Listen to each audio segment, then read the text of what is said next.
Hello, and welcome to the fourth and final episode of the Test Modeler QuickStart Mobile Automation tutorial. In this episode, we'll be going over how to generate and execute test cases. So now we have a master model that contains all the components we need to buy an item through our application. If we open up these subflows, we can see the individual models that make up our end-to-end scenario. So let's go ahead and generate some test cases. So we have 22 pathways generated. And if we take a look at our tests, we could see it going through each of our pathways in the system. And with our pathways selected, we can now go ahead and run our automation.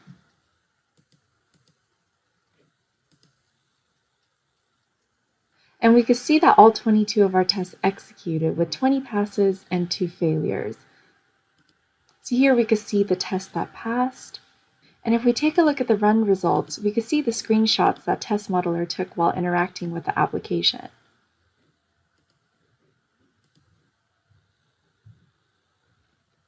And if we scroll down, we can see the test that failed. And by doing the same process, we could see why it failed too. So it looks like it was having trouble connecting to a remote session.